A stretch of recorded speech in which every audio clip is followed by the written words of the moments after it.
Welcome to the Highly Effective Man podcast, hosted by former Navy SEAL turned life and fitness coach. I'm your host, JP Bolwahnn. This podcast is your resource for unlocking the healthiest, most productive, and highly effective man within you. Let's go. What's up, guys? Welcome back to the Highly Effective Man podcast. I'm your host, JP Bolwahnn. And today I'm joined by a good friend, a guy who pulls no punches, former Navy SEAL. He's an elite coach. He's a speaker, an absolute savage, Ray Kashkar. You've seen him on TV. You've heard him on other podcasts. But today we're going to dive deep into what men need to know more than ever: discipline, leadership, grit. Ray, welcome to the show. Thank you. And for those listening, I knew JP before he had a mustache. So, JP, how old were you when we met, man? Shoot, man. It was back in 96, probably. I showed up to 97. I showed up to the team, with a black eye. You were a little whip. I know. It's a little brawler, little scrapper. I remember that. Yeah. But yeah, and I was 19. And it's funny. I've got probably like 3 or 4 like good memories of you, that just kind of like stand out. And one of them was, I'm walking down the hall of the team, and I don't know if you were on deployment or you were gone or whatever, but then I see this like guy who's just maybe a little bit taller than me, but just like buff dude, great hair, walking down, but it looked like you just had like a mission going on. And I was just like, who is this guy? Oh, man. yeah, I miss the good old days. Now I'm 53, getting gray. We were having a conversation before, and I use duct tape to stay together, but this is still working. So as long as this is going, man, I'm unstoppable, Yeah. Mindset is everything, right? Oh, man. But yeah, the good old days. So one of the questions, and it's just kind of like to open this up, right? But like, what's something about you that most people don't know but need to hear? That absolutely came from nothing. I came from like a very dysfunctional home. Statistically, they say that more graduates of BUDS training, basic underwater demolition, I don't know if you've ever heard of it, comes from young men who come from a separated family and were wrestlers, hardship. And truth be told, I started with, I can't remember what class you were. I was 200, but I started with BUDS class 200 and graduated with 200. But a lot of people don't know, Baltimore native. I mean, I grew up in a very volatile, abusive relationship. And I think that's where I forged the mindset, I mean, I think we all have it. Yeah. Some people, it comes too natural, But I think others, they have to, they have to pull out the piece of steel and forge it and figure it out. And that usually comes through pain and suffering. And I dealt with a lot of that. So, and what people don't know right now, they see me on the Instagram as sometimes the bad guy, the yeller, but we're changing a lot of lives. And I will tell everybody, I'm not everybody's cup of tea, but I'm a cup of tea. I know, like my wife said the same thing. She's like, why am I too late now? But no, it's, I could take me, you, Jocko, other people we know, we can all get on a stage and say the same damn thing, but it's going to come across a different way. Mine just happens to be a little bit more abrupt and abrasive, but my target audience, the people that seek me out, are the ones that need that. Like, I don't work off of positive reinforcement. I want negative. I feed off of the negative because I've learned how to funnel and fuel it and turn it into positivity. You sit here and tell me I do a good job on things. Like if we were to do one of your CrossFit workouts and you tell me I do a good job, I'm going to tell you you're a freaking liar, because I know you're smashing, because I know what kind of shape you've always been in, that kind of shape. And I'm in good shape too, man. But there's just, that's your wheelhouse. Mine's push-ups. I mean, we all have our wheelhouse, but yeah.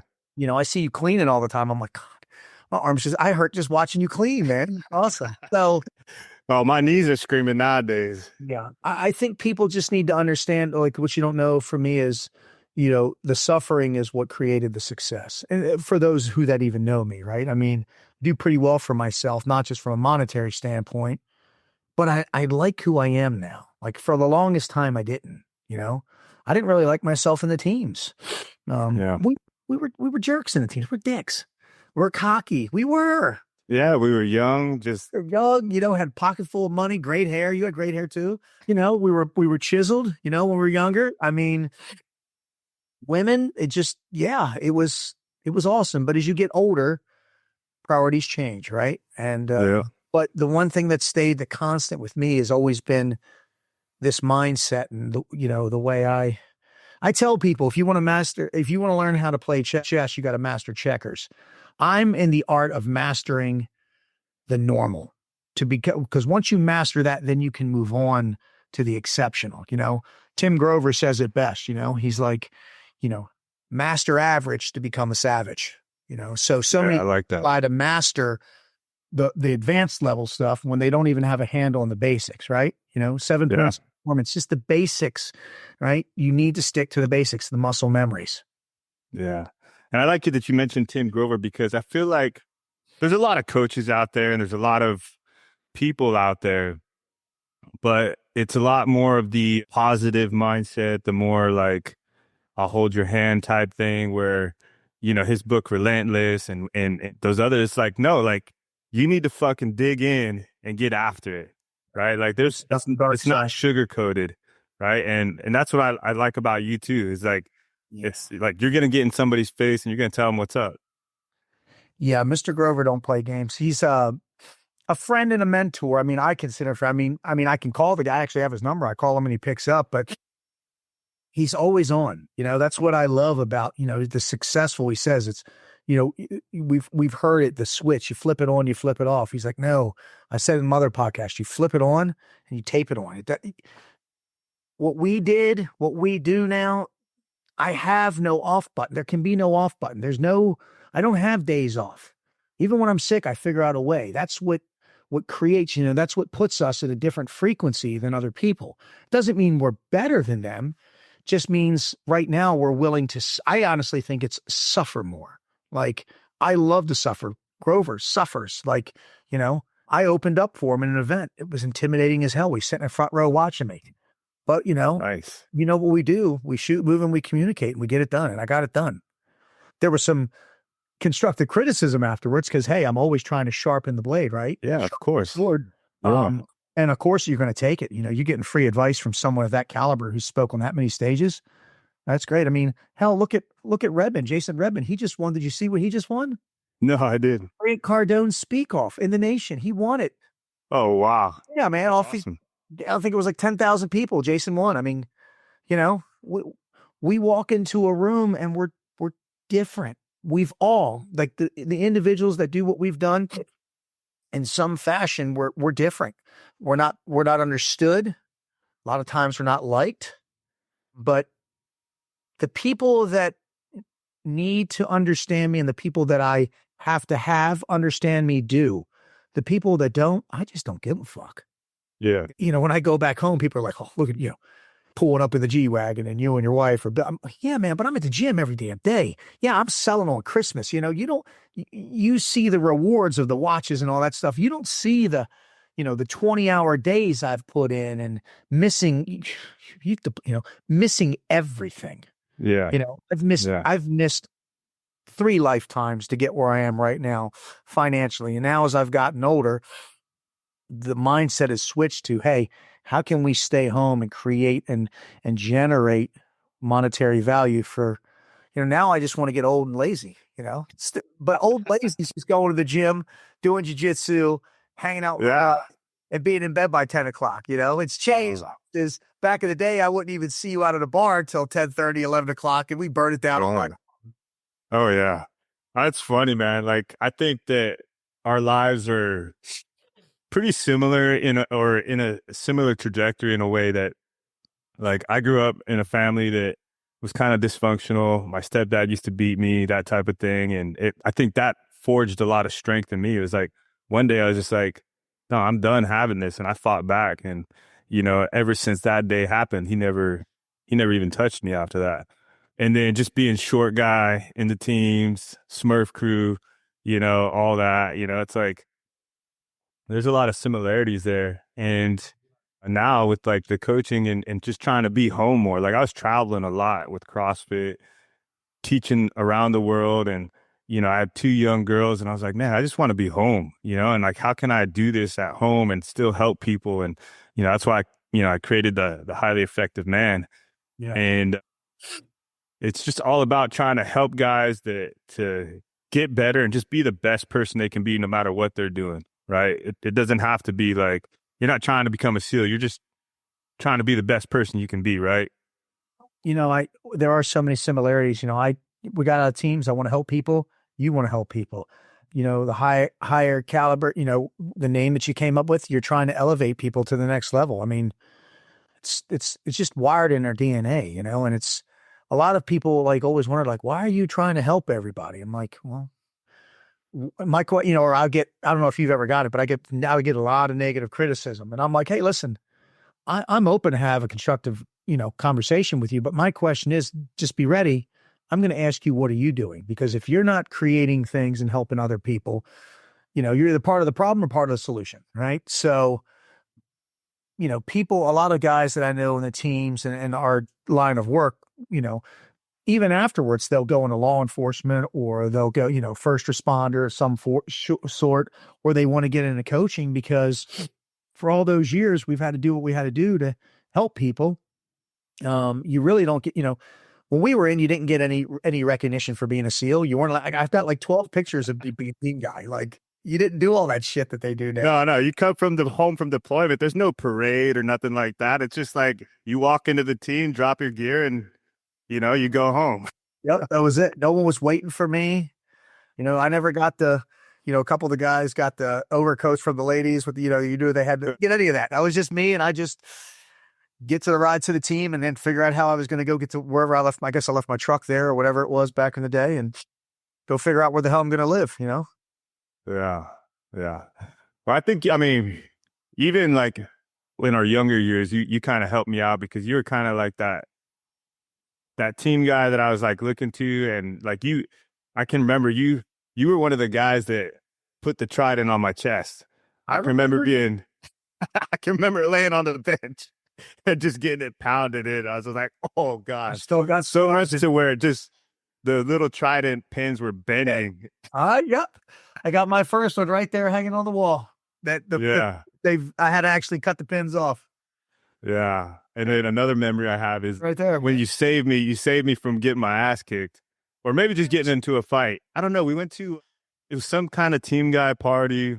And, like in Virginia Beach, it's like you go, like team guys hang out together all the time. Yeah. And for whatever reason, I pissed another team guy off. And, I'm a young guy, new guy. And he wanted to fight me like there in the party. And then you took me out to like the balcony or whatever. And you're like, no. It's like, cool down. And then we ended up leaving.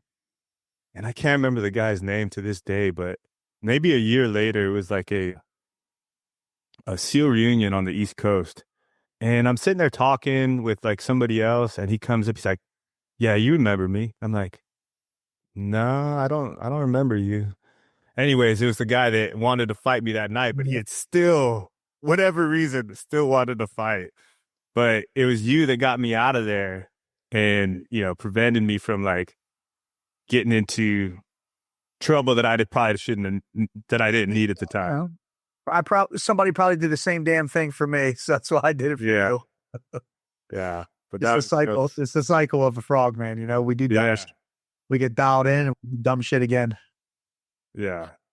So talking about some struggles and mindset, what would you say is the toughest moment in your life? Not necessarily like in the teams or in the SEALs, but personally that tested you as a man.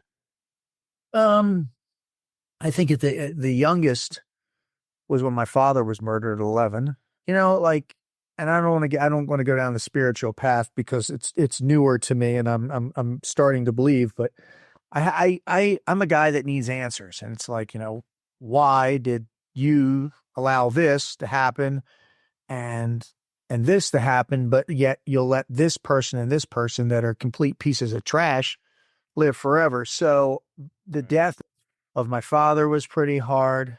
Obviously, I was young. And as we gotten older, I think the hardest thing for me to deal with, another thing, I'm going to just switch to a whole different narrative. I know it's going to sound crazy, but the first one was getting into the teams because of just the doubting, this negative talk. You're never going to make it. Everybody said that, to doing it. But it was actually then getting out, transitioning into the civilian world. It's hard and it's scary.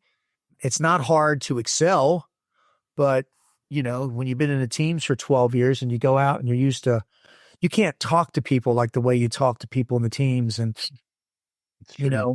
they're, certain teams have more camaraderie than the others, but I wasn't used to people backstabbing and doing things like that. So it just caused a lot of almost depression. When I got out, I was very depressed. And, because I wanted to do something beside the SEAL teams. I was like, I wanted to try to get into business. I ended up contracting, working with the same guys that I knew that got out of the team. So it's like, hell, I'm back in the teams, but now I'm making $1,000 a day. This is awesome. So yeah. And then when I transitioned, moving forward, when I transitioned out of the security industry altogether and said, you know what, I'm going to be an entrepreneur, entrepreneur. And I think probably as far as just being scared shitless, that minus a couple of things that happened in teams, that's when I was scared the most, because now I didn't know who the enemy was. There wasn't 3 square meals. There wasn't, it was all up to me. And I spent a life relying on other people, Yeah, we're badasses, but, like in a bar fight, when I screened for green team, they're be like, hey, you and JP are in a bar fight. You guys are back to back. You're surrounded by 15 people. If you get a free shot, do you run out and try to get the platoon, or do you stay there and fight? You know what the answer is. You got to stay there and fight. Right. You can't leave a man behind. But next thing you know, you wake up after 20 some years, you're older and a little grayer, and you're looking around and you're going, holy shit, there's no one here but me now. Right.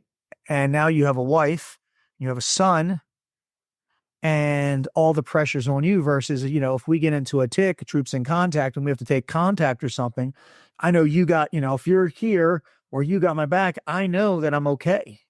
Now it's like, holy shit, I've got to take up the whole perimeter. I've got to, pick it up. And I mean, the great thing about, type A personalities is we pick shit up fast, and, my biggest fear is just, being average and dying and dying for nothing. So, I just said, screw it. I'm jumping in, I'm diving in. I'm not even going to see how deep the water is, and let's crush it. And we're not looking back, man. I mean, it's busy, it's hectic, but you have to learn how to control. I've learned as I've gotten older how to control the tone and the pace. Like, I don't let it control me. Like, whenever you're coaching someone and they're doing CrossFit and they start getting crazy, a coach told me once, control the breathing, don't let it control you. Yeah. So I'm a control freak. I try to control as much as I can. And you think about it. I control what time I get up. I get up at 5 o'clock. I control what time I go to bed. I control what I eat. Which I control how I lift, which controls, 99% of, unless I get ill, how I look. What I can't control is other things. If I get in the car and I'm driving and someone hits me, I can't control that. So I try to, the mindset I have is I am going to control as many little things as I can in my life to live as long and as healthy as I can, right? I see people in the gym that are overweight. I used to just be like, oh, look, you're fat. But now I'm like, I want to know the story of how they got behind. How did you get so far behind? What physical, mental, and emotional distress, turmoil got you here? Or is it just a medical condition that, who knows? So, and like I said, as I've gotten older, I've really taken a step back and try to look in versus, I used to just look out and go, holy shit, whatever, but, and I think that's really helped me, just my tonality. I'm like a bottle of wine, even though I got whiskey, the older it gets, the better it gets, right? So I think people need to take that approach, like I used to just assume all the time. That was the thing as a team. In a SEAL teams, we react. Right? We strike hard, strike fast. Cobra Kai, right? That's pretty much Cobra Kai was made after us. Right? Really was. But then I just had a course where I have Chuck Liddell, who's a good friend of mine, where if you see Chuck will step back and hit somebody. He's stepping back, but he's still hitting and making it happen. I've learned how to step back and still hit versus just running towards it. And I think it's something that, if your listeners are listening to, hopefully they can relate to some nugget that I'm saying, because we all have self-doubt, we self-sabotage, we doubt our self-worth at times, but then we also, in the decision-making process, it's a 3-step process, ask, make, and take. A lot of times we don't really ask, like, what's the problem? We just make a decision and act real quick, like road rage. My wife will be driving down the road, give you the finger, and I'm like, dude, they're like, he doesn't look to see that, hey, he was really built, right? And it comes up to a park, and it's happened like 3 times. And you're sitting at the stoplight right next to each other. And you're a giant compared to my wife. So it's like, come on, babe. So, I think my mindset is I've slowed it, even though it still moves very fast, right? Going in, kicking indoors. I've learned how to process things much smoother, transition, ask, make, take, right? You can't leave vital steps out of anything. Think about like just doing a lift, a proper lift. Like if you do a clean, if you're teaching, there are steps that you have to do. And if you don't do it right, there's going to be ramifications.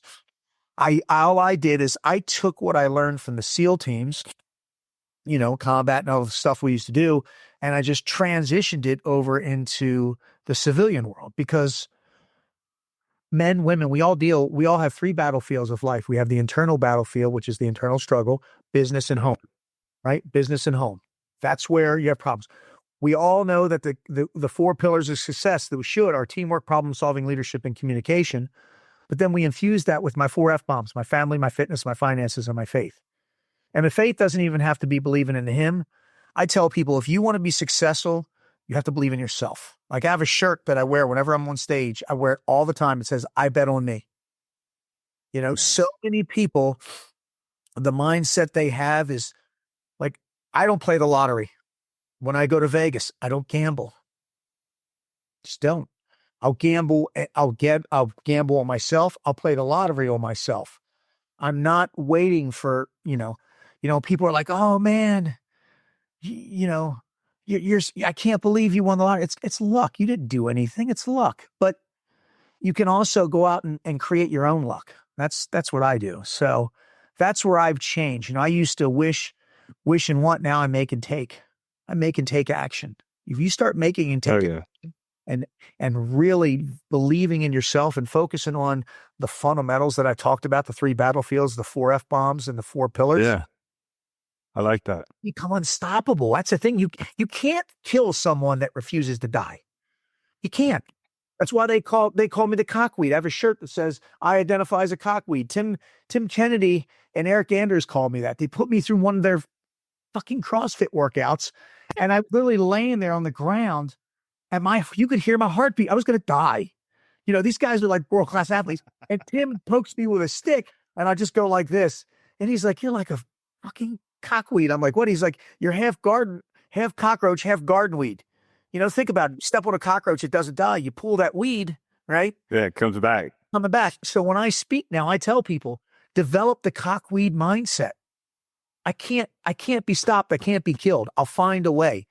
And once you do that, that's what's going to set you above the rest, right? I'll give you an example. I just got off the phone before I talked to you. The CEO, his name's Jeff of Everbowl. You ever heard of Everbowl? It's an IE place. They have about 90 locations in the country. My daughter applied for the job. I know the boss, very wealthy. Hey, the founder of it, right? Yeah, right. And she showed up. I said, I'm going to teach you how to stand above the rest. So she wore like a nice long dress when other girls look like shit. No offense. She was very, filled out the application, did everything. And then after she applied for the job, I had her fill out a thank you. Now she didn't get the job. And I was bummed. And I asked him why. And he goes, you know what? I'm going to find out. And the only reason she didn't get the job is because they were looking for someone with more hours. But he said in 3 weeks, they're going to ask her for a job. So what I did even farther after that, and this is what more people need to start doing, is when you don't, like case in point, I know you do coaching. I don't just pick anybody. Like even if they have the money for my coaching things, I don't have to accept them. I don't have to be your friend. I don't have to, and you don't have to do all your things. But what you should do as a leader who looks out and up, you're a visionary, is instead of down and in, as I said, my daughter's name is Nyla. I said, Nyla, you didn't get the job, right? They were like, sorry, you didn't get the job. They left, it was an email. I said, baby, write them and ask why. Like, so many people don't take it far enough. They don't go deep enough. Like, if there's something, I'll give you an example. You have a goal and dream. Like, I wanted to be a Navy SEAL. Why did, like, not you, right? You did it. Why didn't you do it? Well, what? Well, what? Well, I just thought it'd be hard. I'm like, and the thing I tell people with the mindset is, and these are people, right? You've heard as well as I have. That's their dream, their goal in life. Yeah. And if you're so quick to give up on your fucking dreams in life, the real question, JP, the real question is, what things are you giving up on that you don't even realize? Right. Like, and that's the mindset. And people tell me, and I know you've heard too, you're extreme, you're over the top. So be it. The people that need to understand me, they do. And you know why? Because every single person I surround myself with is bigger, better, faster, and stronger than me. I surround myself, and I don't pick people who are just rich. I pick people who are subject matter experts as shmees at everything they do in their life. Because how else am I going to get better, right? There's only one man who created everything, and he's up there somewhere. What I do, man, we used to wear the H gear, and you have different pieces of equipment in there. I'm going to learn something from you. I'm going to put it in that tool bag. I'm going to learn something from somebody else. And when I learn it, damn right, I'm going to use it. Like if you give me CrossFit tips, because I'm lifting again and stuff, like, hey man, I got tennis elbow. How can you'll tell me? I'm an idiot if I don't listen to you. And the problem is so many people are so quick to dismiss things that they think they really want. And the question is, like, I'm going to just go back to buds. That kind of keeps being my focal point is, 148 of us started. We only had like 9 original make it. We had like 50 make it, but 9. It's the difference between the want and the need. But I take it beyond that, right? Because I'll ask people, raise your hand. Who wants to be successful, right? Yeah. It's not enough. You have to be 1,000% obsessed. Obsessed. You didn't become a SEAL because you wanted to, because you needed to. You did it because you were fucking obsessed with it. You became a firefighter because you were obsessed with it. You married a woman that you have no business being with, just like I did. No offense, I've seen your wife. And I mean that because you were obsessed with making it happen. I told my wife the first night I met her at the tuna. Shut up. That's on a Monday night. Not a Wednesday. I told her, you're going to be my wife. And she was like, biggest pickup line I have. Because here's the thing, and this is what I want your audience to know. When you fucking know, you know. Yeah. I can't describe it. Like, I knew that I would be a Navy SEAL. Now, I knew it was going to take a lot of work. I knew that I was going to become an entrepreneur and make a certain amount of money. When you know, and when you infuse that with betting on yourself and like just, being the cockweed, refusing to die, refusing to give up, refusing to fucking settle. Yeah. You can't do, man. Like, case in point, you know how I'm going to end up probably having a heart attack and dying? Competing against a frogman, doing something like CrossFit with a guy that I know is better shape than me, or doing jiu-jitsu, or doing the things that I love, because I am 53 as far as paper goes, but in my mind, I'm not. I refuse. Yeah. Like, people ask me, what's your goal and dream? I will be the next Jack LaLanne. Do you know who that is? Yeah. Yeah, hell yeah. For those that don't know, was the juicer. He died at like 86 or 87. He would pull tractor trailers wearing a Sergio Tecatani. He was actually a very well-known chiropractor too. I'm not going to be a chiropractor. I don't have the brains for that, but he just lived the life. Yeah. And you know what's crazy about Jack is that he put out videos and that today are still relevant. And it's like, relevant. Yeah, it's all to the basics, just I honestly believe that the world is so freaking complicated that if you want to succeed, you just need to learn how to keep it basic. You mean 7 points of performance shooting. I don't know I was a SEAL, right? I don't know the first thing about ballistics. I own a gun company. Yeah. 9mm takes 9mm, 100 and some grain. Just lower the grain, the lower, you want higher grain. I got it. Other than that, barometric pressure. I wasn't a sniper. Were you a sniper? Yeah, I was. See, I don't know that shit. If it's windy, I'm just going to call it an airstrike.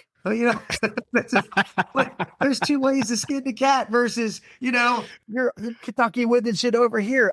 Yeah. That works for me.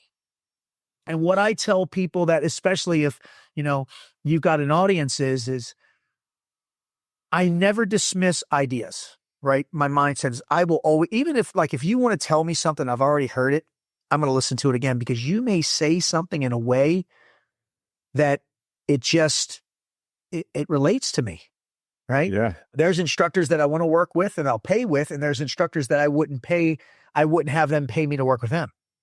It's all in how you show up, man. And I think that's half the battle, showing up I'm looking at you, you're looking at me, life resume. Here it is, right? Right. There ain't no fat, there ain't a gut down here. There ain't a gut. There's no gut. Yeah. At 53.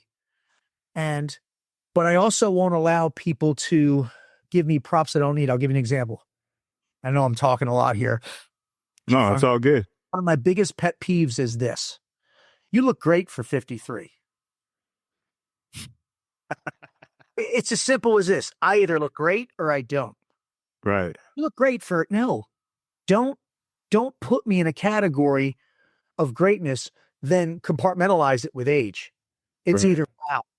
I want someone to look at me and go, holy shit, I get it a lot. You're 53? Yeah. When did you get in shape? At birth. I started working out in 10th, 9th grade of high school because I was getting picked on. Yeah. And I realized that, I started building confidence because this is your life resume. I don't care what you say, JP. I've known you for over 20 years. When you first met your now wife, you were not attracted to her personality. You weren't attracted to her mind. You were attracted to her resume, which was her body, right? Hair, the nails. My wife batted her Right. eyes. That's the initial. Yeah. That's the But initial. then drug. you got to go in, and then the levels and the layers, the depth, right, of the discipline that, if she's a mother, like my wife was already a mother, and this and that, and then do your cultures align and do your beliefs align, and then all this. I mean, I see couples that get married that one's a Democrat and one's a Republican, and one's a diehard this, and I don't want that. I want to marry somebody that has the same values as me, or Right. will at least be able to agree to disagree on things. But, it's insane just how I see how this country has changed. Think how much this country has changed since me and you were in teams. Yeah. It's crazy. We go out in a Conex box, and I know what's going to happen. You're going to end up whooping my ass, but still, I would take my ass whooping. We would probably not talk, and then afterwards be like, dude, can we just go get a beer and just drop this now? That's so Now it's everybody's trying to screw everybody over, take the tridents from them. It's like, yeah. I asked a couple buddies about this. I was like, back in the day, yeah, you would go out in the Conex box, whatever, take care of it. But nowadays, it's like somebody's getting fired left and right. Somebody's, selling somebody else out, this and that. And it's just like, it's not what it used to be. It's still, guys in the teams are awesome. They're getting after it. It's a little bit different nowadays. Yeah, that's for sure. There's no more roach coaches and just going at La Fiesta. Now it's like they have health food and all this. We just, you work with what you have, Right. Look at the gear that we had. We get in a bivy sack and die because you would sweat to death and then freeze. Now they've got climate control. It's. Oh yeah. Everybody's got nods. Everybody's got the latest gear. They've got. Oh, it's pretty nuts. You look at the amount of technology in the last 20 years that the platoons have now, and it's just it's mind blowing. And the kind of stuff that they can do now is insane. Oh, and I'm But not saying we don't have badasses still in the teams. I'm just saying we had badasses in the teams that didn't have a fraction of what they have now. You work with, oh yeah, for sure. you know, I think now it's very easy. I mean, I can shoot a gun around a corner now if I want with my, it's insane the things that we have. So, but the message I think to everybody is just the mindset. Like if I can keep honing in on one thing, it starts with like my 4 F-bombs are kind of like a house, right? Think of the foundation and the faith, whether that's believing in you have to believe in yourself. But if you want to believe in a higher power, I don't want to get into that with anyone, but you could have a $2 million house, right? But if you have a shitty foundation, what happens to that house eventually? It crumbles. Right. So we focus on the foundation of believing in yourself, man. Like if and I'm real big on, we have this thing in the SEAL teams called a dive buddy, I still have a dive buddy. It's my wife, she'll push me to the ledge when I need a little extra push, but then she'll pull me off the ledge when I want to do something stupid, like buy me. She's like, oh, so that's the mentality that I have. I take a lot of the lessons that I learn in teams from the platoons and stuff, and I apply it to the house. I mean, when me and my wife are driving, I'll be like, hey, how are we good? She's like, clear right. She'll call all sides, my daughter, she'll be, do it when we go for walks. I'm not going to get this. That's great. With the sign language. But it's my point is what I've developed and learned, crafted and mastered. I'd be a selfish prick if I didn't pass it on to them. Now, do they use it all the time? No, but I want them to have those same tools in the tool bag if they can. My daughter's 16. She can shoot. My wife's, doesn't matter how old, she can shoot, right? So I'd rather them have it, not need it, than not have it or have it or not have it and need it. So it's that simple. And that's just how I look at things. People are like, I can't believe your daughter does jujitsu. If you're going to attack a woman, you're either going to knock her out and she's going to fall to the ground, or you're going to try to take her to the ground. So yeah, I refuse to be a statistic or a victim. And I refuse for my family, the ones I love. And if people can't get in with that on that bandwidth, then I don't need them. Yeah. I mean, I don't know if you've seen the specials, and I watch how I talk about this, but the sexual predators. You know how a lot of times they gauge who they're going to go after. They look at the male role model in the family. And I've heard that. Yeah, it's true. There was I can't remember his name. There was that thing on it. So as a man, as a father, even if you don't have a family, your job is to prepare now for that, right? Physically, because there's 6 forms of growth: physical, mental, emotional, social, spiritual, and financial growth, right? Our job as men, I don't know if is your crew all men? Yeah. All men. Our job is to become the savage servant. Case in point, right? If I was coming at you and your family, imagine this: you're sitting right there, okay, right where you're at. You're sitting on a park bench, and your wife's playing with the kids in the grass about 15 feet away from you, in front of you. Obviously, you're watching them, right? And you see somebody like me walking at them in an aggressive manner. What are you going to do? I'm not saying anything to them, but what would you do? Oh, I'm definitely getting up and putting myself in between them. In between, right? And if we go to battle with each other, see, people think it's because you're a savage. It's not. It's because you're a servant.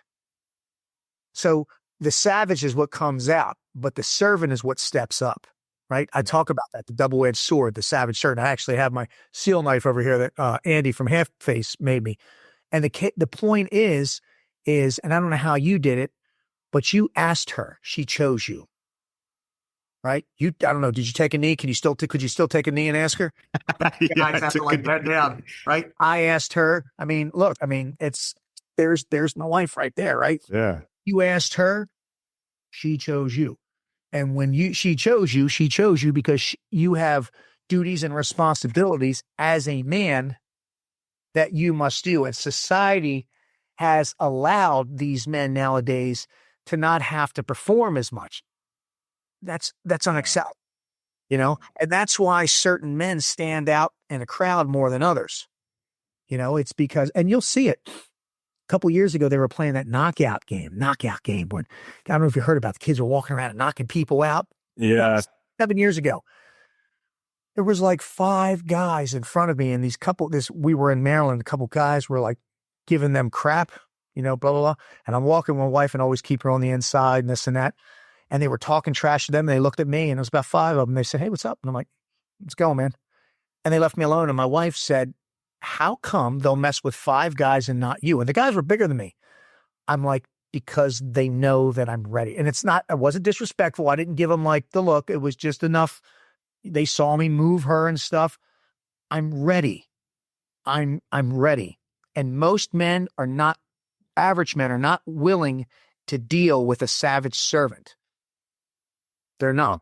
Totally. So you have to be prepared. That's why I'm doing I do 2 hours a day of jiu-jitsu, and I still have to go to the gym after this day. And I have 2 hours of wrestling practice tomorrow, which is killing me. I love it, dude. But I'm going to sit awesome. here and tell you the truth, JP. I got injured a few years ago. I finally got stem cell, but I became a victim.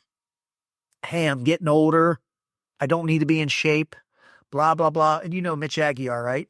Mitch? I don't. I mean, I might, but The old smashing frog, big fighter. He was like, "Bro, you got the money. You got the stem cell. You feel good." He said, it'd be like you talking to me. He's like, "You're a fucking hypocrite."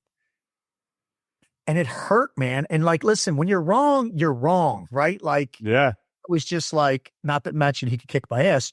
And I was like, "You're right." I said, "What do I do?" He's like, "You get your ass in here and you start training every day." I mean, I've already gotten 2 stripes. I mean, I'm addicted. He says, "You should be addicted. We're disciplined junkies." He's like, 4 stripes, another belt, 4 stripes, another belt. He's like, you've been doing it your whole life. And I peaked. So after I get, I'll get my black belt. I'll see you in 8 years. After that, it's got to be something else. I'm never going to stop. Yeah. Neither can you. Like, you'll be 80 years old and fucking doing CrossFit and killing people. And that's the thing. I guarantee I can put you in an event and you're crushing kids half your age. I know you can. I know you will. Nothing is changed with you. You're still the same guy that won't quit, won't die, and won't stop. And when you start that, you start learning, earning, and burning every day. There's nothing you can't do. You can afford the expensive watches in this if you want that, but you have to dial yourself in first. That's it. Yeah. No, I agree with that, man. I mean, I think you hit on a lot of things about it's all in the mindset, right? Just not quitting.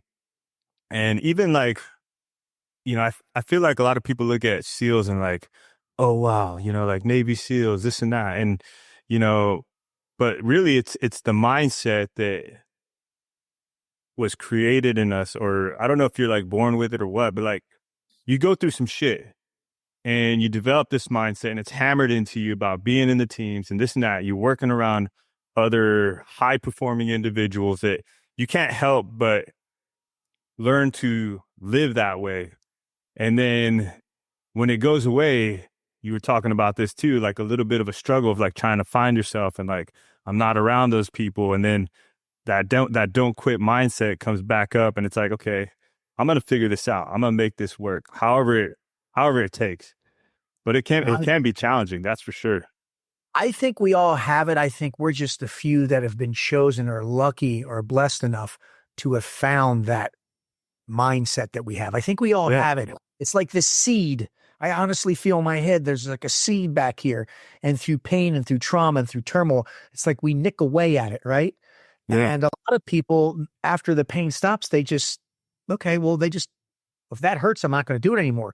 But a few of us just, whether it's self-induced or it's external, abuse in relationships or whatever, it just keeps coming. And then when it hits that seed, it just grows. And then and I will tell this right now to someone, when you achieve something, no matter how big or small, it becomes addicting. Like I tell a lot of because I have a coaching group too, and I tell guys, you want to get in shape, give it about a month. And then when you put on something and all of a sudden it just feels a little tighter, or Mama Bear goes, "Damn, it's worth it." Like think about the pain we went through. All I did was when I got that trident, that's all that mattered. When they, I mean, and that, even that sucked getting it. Jumping in the water. I mean, we were at the same place, getting out and getting your ass handed to. And the question is the struggle worth the success? And I'm here to tell you, fuck yeah, it is. Yeah. No matter how big or small. Like, you don't have to be a Navy SEAL, literally. Be the Navy SEAL of whatever it is you do in your life. Be the tier 1 operator. Be the subject matter expert. Be the person that literally is like, and be the best at what you do. Like, I've got a buddy of mine next door that works in finance. He's like, man, I always wanted to be a Navy SEAL, but he makes a fortune. I'm like, dude, you make a great money. Yeah, but I'm like, be the best at it. Like, don't just go into you have a job making huge 6 figures. You were blessed. There's people that literally have nothing, and you're complaining because you wish you were something else, or you tell them, hey, go try to get a waiver and do it. Well, that'd be stupid. Well, then shut up, man. Shut up. Make the most out of what you have. Most people, need to learn and understand they should be grateful for what they have, not greedy, True. And, stop living. And the last piece of advice I'll give you is stop living like, Al Bundy, right? All he talks about was what he did back in the day, like when I get up and speak, and I love a lot of the other team guys, they'll get up there, they have 45 minutes to talk. They'll tell you who they are for 30 minutes. Like, do your research. This is who I am. This is why I'm here. Let's get to work. Like, I'm here to work. Like, I love the Sean Ryan. I love Sean. I know Sean's real last name. Everybody's like, go on Sean Ryan show. I don't want to talk about what I've done. If you want to talk about what I'm doing or where I'm going, yes. That's not sexy. What's sexy is firefights and this. And at teams, I didn't have any. I don't lie. I didn't. Yeah. Got a few things in the CIA, but we don't talk about it. But what am I doing now? I'm changing lives. I'm working with kids, working with fathers, working with entrepreneurs, doing this, doing that, giving to churches. That's the shit that matters, man. And the truth, man, that you wear is who made you who you are now, Yeah. No. Yeah. It's funny because you talk about that, and, sometimes I have this internal struggle where it's like, I want to talk about the teams, or, people actually, I would say, more people want me to talk about the teams than I want to talk about the teams. Yeah. Because they find it fascinating. And this, and it's like, yeah, like that's a part of my life, but like what I'm focused on and what I'm trying to do right now, like it's a part of that because there's a lot of lessons from being in the teams and playing high level sports and stuff like that. But it's like, that's a part of my life. But then there's also like being a dad. There's, playing sports. There's all these other things that have created who I am today. Right. But everybody always just wants to go back to the teams thing. And it's like, there's an internal struggle. It's like, okay, how much do I want to talk about that? And how much is it, necessary to talk about? Right. Because there is some valuable lessons, but there's valuable lessons in everyday activities. Right. So you said it, man. I hear you. Yeah. So speaking of that, right? You're a husband, you're dad, right? Like, what are some of the things that you do when you feel like maybe I fucked that up, right? How do you deal with some of those setbacks?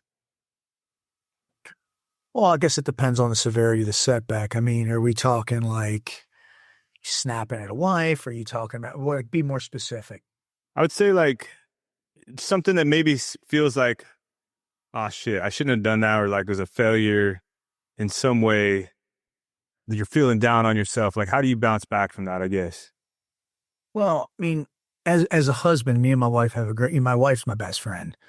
So, she sees sides of me that no one else will, right? I'm not going to be crying on her shoulder watching Steel Magnolias and shit. But, there are times when, I think a true strength, a true man's strength is when he can be vulnerable and when he can admit mistakes. So, I think there's a time and a place for it. But I think I know that when if I fuck up, if I make a failure, I don't mind failing, right? And I'm the biggest quitter that you've ever met, but I quit the right things, not the wrong things. Or meaning the right things that I quit were like drinking and other things like that. And the wrong things are just throwing in the towel in marriage when things get bad. But for me, it's all about communication. When things go bad, a lot of times we bottle it up. And then next thing you know, when they actually think we're exploding, we're actually imploding. So for me, when I fail or I do something, I'm real big on having AARs, daily or weekly. Yeah. Report. I know you know what that is, but it's kind of like a weekly review on things. And that's really helped me out. But I mean, because listen, man, JP, you know, you know, success is failing until there's no hesitation. Like I'm going to fail. I'm just not going to quit on myself. I've lost astronomical amounts of money. That's been hard on investments and things like this. I mean, anybody that tells you they don't fail, they don't struggle, they're full of shit. Right. Just what are they willing to divulge? But you have to have an outlet, not a punching bag, an outlet, someone that you can, discuss things with and like get outside perspectives. And I have a few mentors like that too, but I'm real big on that because if I bottle it up, man, I start going crazy. And then I start what ifing, right? Why is this guy? Yeah. Why is that? Yeah. What if? And when you start what if and you start doubting yourself, and the biggest piece of advice I could say is nip it in the butt before the self-talk and the self-sabotaging kicks in. That's what I try to do because that's what the inner voice is going to take. The inner voice becomes a bitch. So it's all about just controlling the narrative as much as you can. And then once you do that, I feel that it opens up other avenues. Your peripheral opens up wider and it just gives you a different perspective and outlook. And then when you do that, okay, I'll bounce back. I'm back at it. I got the whiteboard right there. Believe me, I'm writing shit all the time. What's so great about erasing is you can always write it back up there, right? So that's what I do. Yeah. No, it's true. When you say controlling the narrative, I mean, it's our thoughts, right? Our thoughts control everything. And if you think negative about something, you're just going to have negative feelings, negative actions, right? If you're learning like what's the bright side or what's the lesson here, and you're going to progress and you're going to have positive action from that, right? Speaking on like discipline, fitness, even high performance. So obviously you train, look at you, right? And you got your shit dialed in. What are like some of the current, I guess, non-negotiables for you? You kind of mentioned them a little bit, but like that keeps you dialed in, keeps you going. Well, I mean, everything that I do is I just apply the key component to what is success. It's committing and staying consistent. So I do that with everything. I believe in time phase training, time phase with everything. So, I get up and, let's say I come up with a nutrition plan, right? I'll do that for 90 days. I'll get up the same time. I'll eat the same fucking thing. I'll make sure I hit the gym, make sure I'm doing this, and I'll adapt.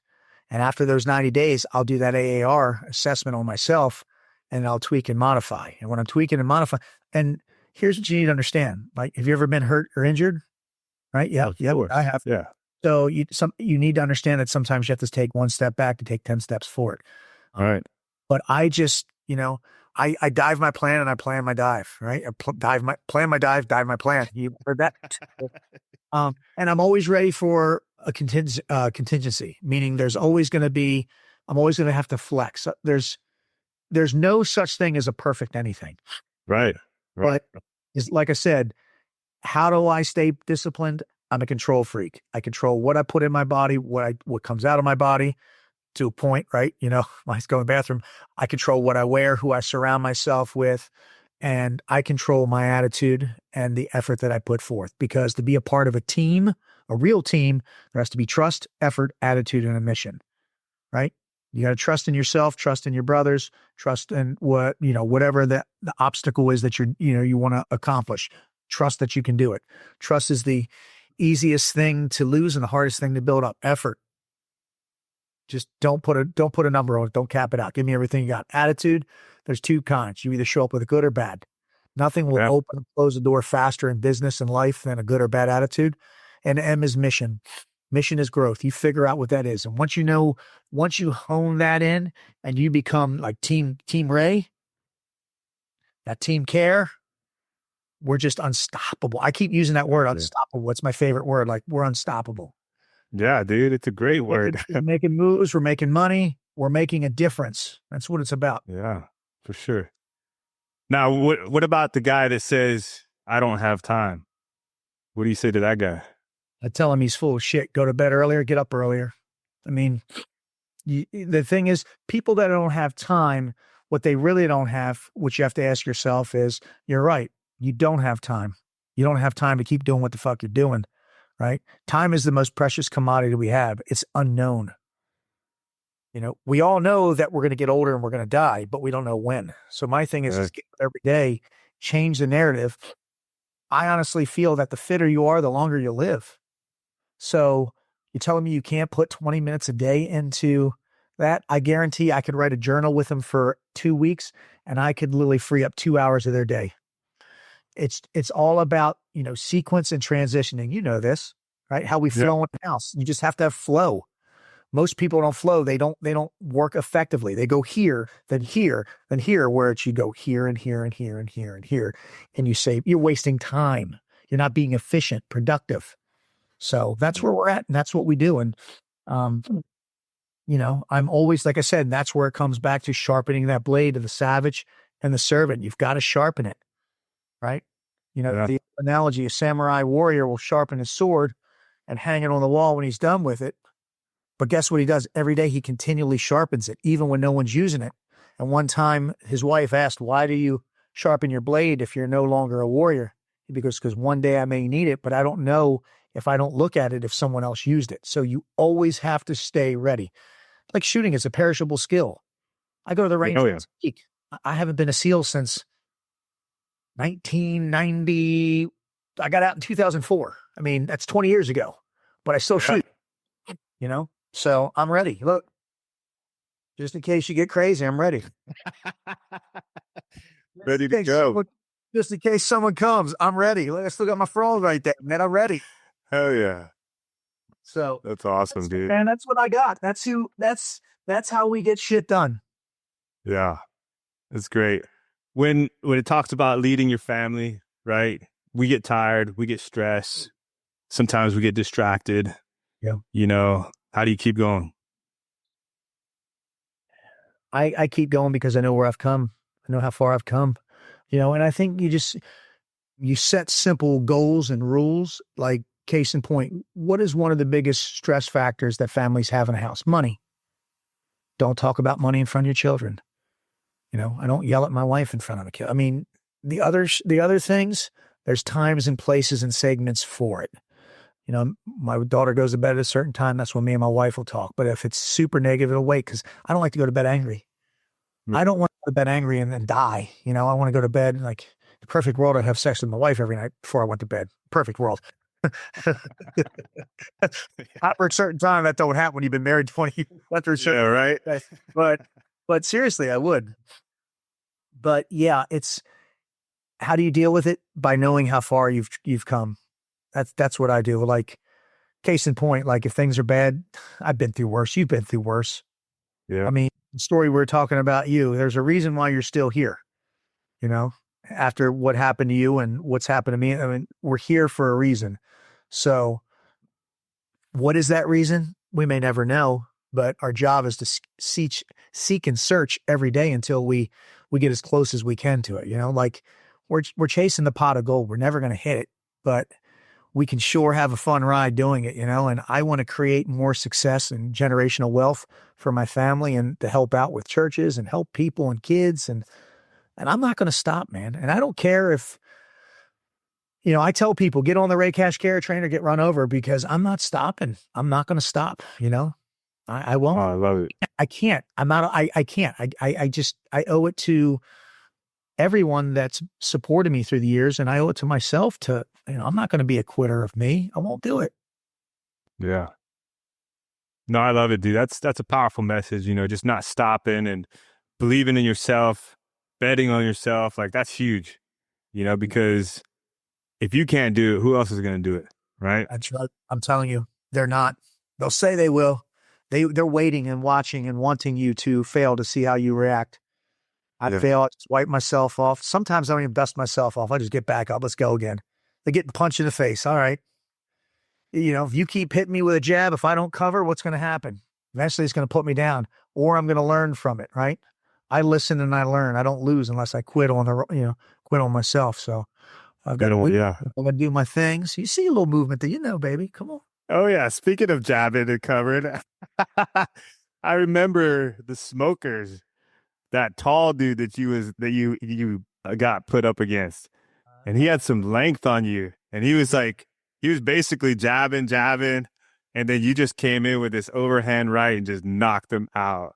That was such a great memory. That's right. They called me 50 cal afterwards. Whoa.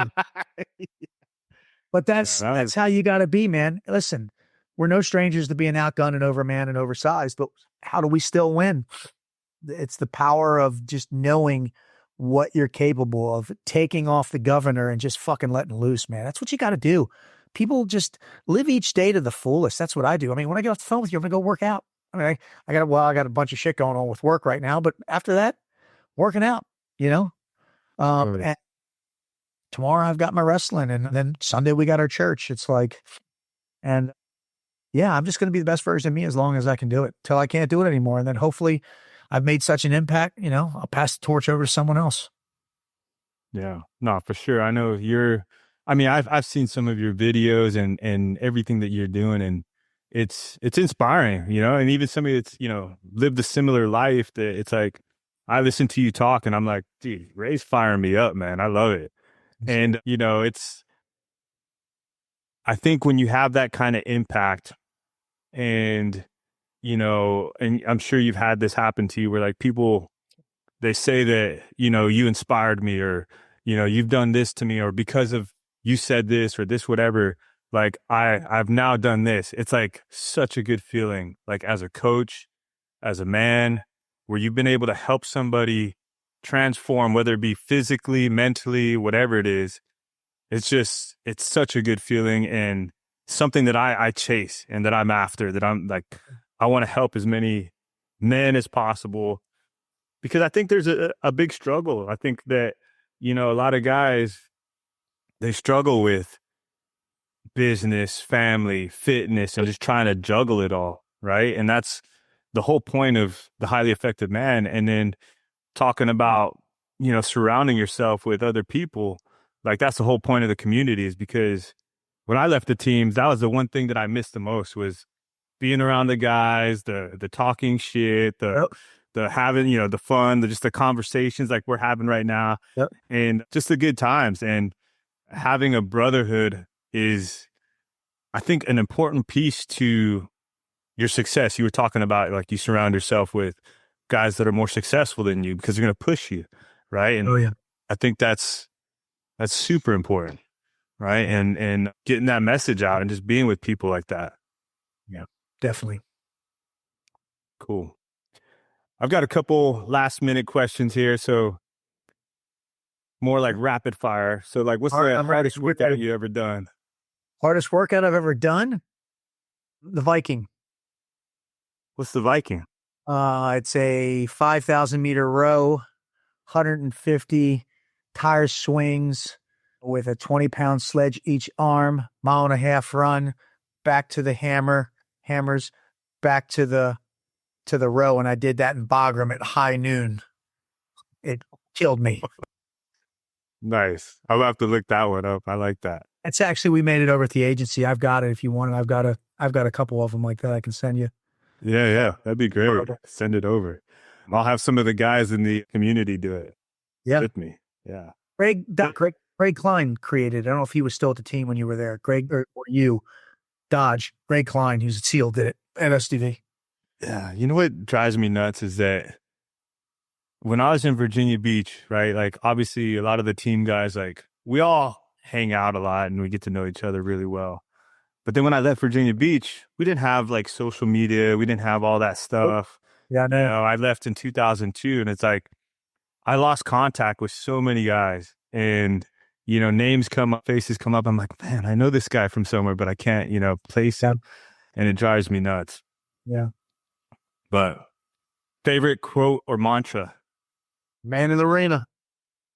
Nice. Man in the arena by Teddy Roosevelt. Hell yeah. That's a great speech for sure. Yeah. What would you say is your best lesson from failure? My best lesson from failure. Is that there's always tomorrow. I failed so hard. I mean, there's been times when I've literally wanted to just throw in a towel. I failed so much, but you just get up tomorrow and it's a fresh start, man. You know, every day's a blessing. I love it. What's one thing every man should do before 7 a.m.? 50 push-ups. Nice. A book every man should read. The Bible. Yeah. This is great, man. Well, Ray, I appreciate it, man. You and I, we go way back. Oh, yeah, man. I have some great memories with you, and it's awesome to see like what you're doing now and seeing the impact that you're having on people. I see, clips here and there, and then, we catch up here and there, which is awesome. It's just great to actually get this to make it happen, and just see you. We're both a little bit older, but still kicking ass, and I love it, dude. This was amazing. And if you could leave, every man that's listening to this, right? Everybody that listens to this podcast, what's one message that you would say that they need to hear today? What would it be? Believe in yourself because you can do it. That's it. Oh, yeah. So simple, man. The power of belief will crush all. Nice. All right. All right, guys. If this episode fired you up, listen to Ray, do the work, don't quit, bet on yourself. And if you like this episode, share it with somebody that you think needs to hear this. Thanks for listening to the Highly Effective Man podcast. I'm your host, JP. Ray, thank you again. I love it. Great to see you. And let's go. Oh. Thank you for listening to the Highly Effective Man podcast. If you enjoyed or learned something on this episode, do me a favor and share this with somebody who you think needs to hear it. And one last thing, if you want to work with me as your coach to help you get fit, be more productive, and in general, just be the most effective version of yourself, head over to my site, higherlevelcoaching.co. Once again, that's higherlevelcoaching.co, and schedule a call with me there. Thank you again. Let's go.